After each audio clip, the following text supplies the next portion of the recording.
Assalamualaikum warahmatullahi wabarakatuh. Jalan-jalan ke Surabaya, beli bunga buat kenangan. Jawablah salam dari saya, walaupun tanpa berjabat tangan. Selamat siang, salam sehat untuk kita semua. Pada kesempatan kali ini, izinkan saya memperkenalkan diri. Saya Dedi Hafidli, saya mahasiswa Pascasarjana Universitas Sangga-Buana Angkatan 2024. Pada kesempatan kali ini, saya akan mempresentasikan artikel ilmiah yang berjudul Landasan Etis dan Holistik Filsafat Ilmu dalam Netral Karbon di Era Globalisasi dengan Pendekatan. Artikel ilmiah ini disusun oleh Dedi Hafidli, Dila Kurnia Rabianti, serta Asal Purba. Sebelumnya, pada kesempatan yang baik ini, kami ucapkan terima kasih kepada dosen pembimbing kami, yaitu Ibu Dr. Farida Yuliati, SH, SEMM. Adapun yang akan dibahas pada kali ini yaitu tentang abstrak, pendahuluan, metode penelitian, hasil pembahasan, dan kesimpulan. Abstrak. Netral karbon telah menjadi prioritas global untuk mengatasi dampak perubahan iklim. Namun pelaksanaannya sering menghadapi tantangan yang kompleks, terutama di negara berkembang seperti Indonesia. Filsafat ilmu menyediakan kerangka berpikir yang kritis, sistematis, dan multidimensi untuk memastikan bahwa kebijakan netral karbon tidak hanya efektif secara ilmiah, tetapi juga adil secara sosial dan selaras dengan nilai-nilai budaya lokal. Melalui pendekatan yang holistik, filsafat ilmu mengintegrasikan aspek lingkungan, ekonomi, sosial, dan budaya ke dalam pembangunan, serta mendorong kolaborasi antar disiplin ilmu untuk menciptakan solusi yang inklusif. Selain itu, filsafat ilmu mencegah fenomena greenwashing dengan mengevaluasi kebijakan dan teknologi berdasarkan bukti ilmiah dan prinsip keadilan. Dalam konteks globalisasi, integrasi epistemologi lokal dan global menjadi kunci untuk mengembangkan kebijakan yang adaptif dan sesuai dengan konteks. Pendahuluan. Pembangunan berkelanjutan menjadi tantangan utama di era globalisasi, terutama terkait upaya untuk mencapai netral karbon sebagai salah satu solusi untuk mengurangi dampak perubahan iklim. Indonesia sebagai negara berkembang dengan kekayaan sumber daya alam yang besar menghadapi dilema antara kebutuhan ekonomi dan kelestarian lingkungan. Dalam konteks ini, filsafat ilmu berperan penting sebagai kerangka berpikir untuk menghadapi kompleksitas dan multidimensi tantangan tersebut.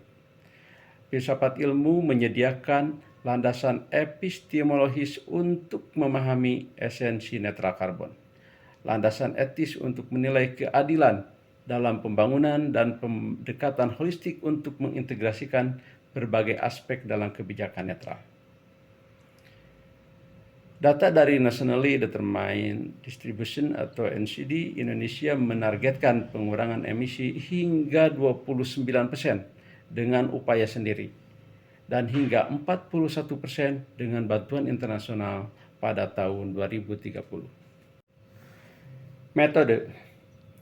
Artikel ini berbasis pada tinjauan teoritis yang menggunakan sumber-sumber sekunder untuk mengeksplorasi dan menganalisa peran filsafat ilmu dalam pembangunan netral karbon. Langkah-langkahnya meliputi yang pertama, pengumpulan data sekunder. Data diperoleh dari jurnal ilmiah, buku, laporan kebijakan, dan dokumen resmi.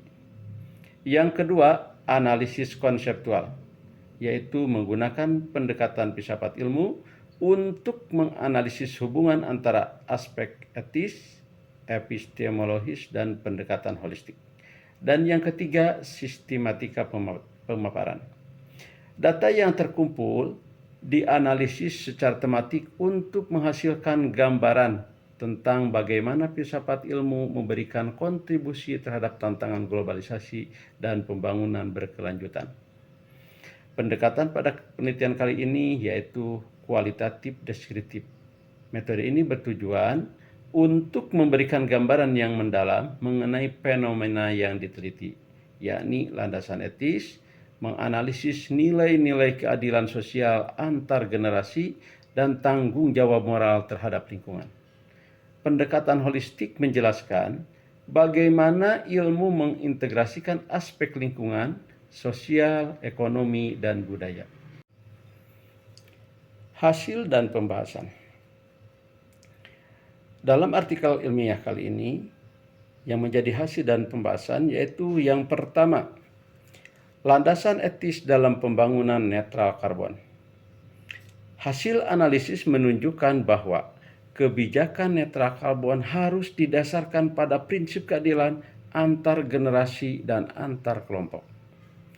Keadilan antar generasi menekankan pentingnya kebijakan yang menjaga kelestarian sumber daya alam untuk generasi mendatang. Sedangkan keadilan antar kelompok memastikan bahwa kelompok yang rentan seperti masyarakat adat, petani kecil, dan nelayan harus turut dilibatkan dalam pengambilan keputusan. Pelibatan ini penting untuk mencegah marginalisasi mereka dalam pembangunan berkelanjutan.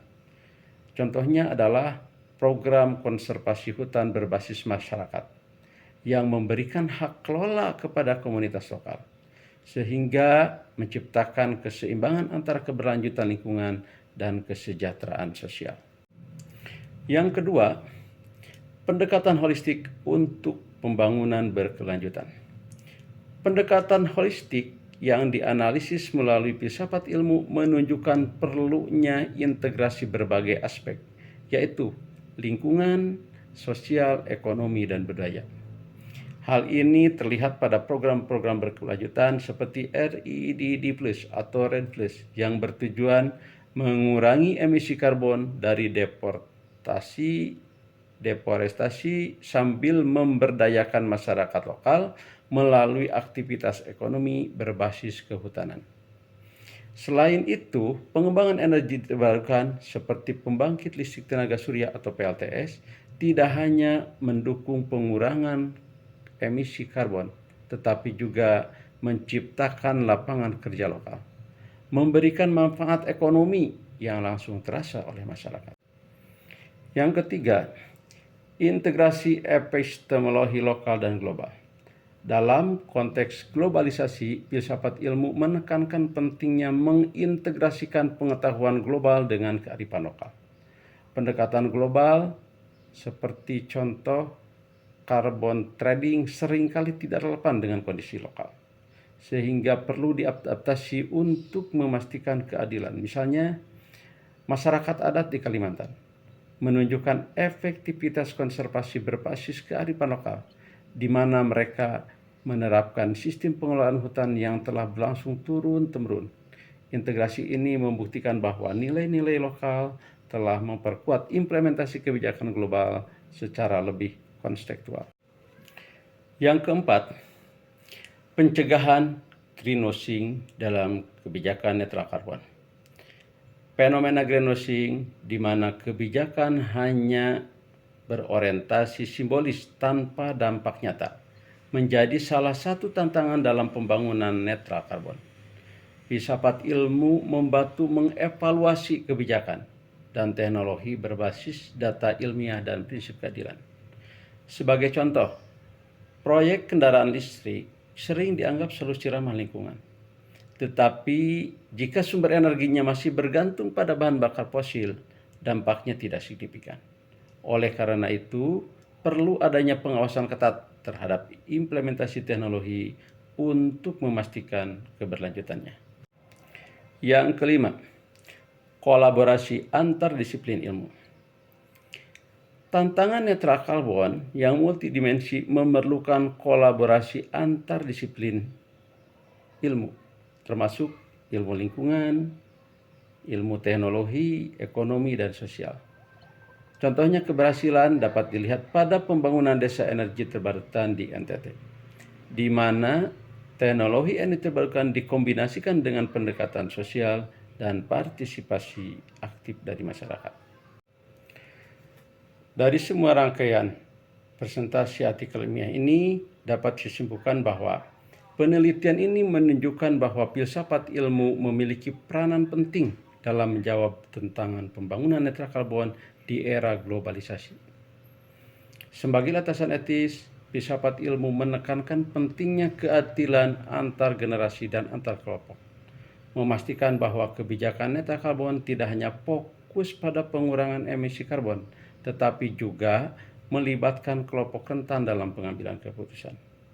Sebagai pendekatan holistik, filsafat ilmu mengintegrasikan berbagai aspek lingkungan, sosial, ekonomi, dan budaya untuk menciptakan solusi yang inklusif dan berkelanjutan. Integrasi epistemologi lokal dan global menjadi kunci keberhasilan kebijakan netral karbon di Indonesia. Demikian artikel ilmiah yang kami susun dan presentasikan. Saya ucapkan terima kasih atas segala atensi dan perhatiannya, dan saya secara pribadi dan kelompok mohon maaf apabila ada kata-kata ataupun gestur yang tidak berkenan. Saya akhiri dengan wabillahi taufiq wal hidayah. Wassalamualaikum warahmatullahi wabarakatuh.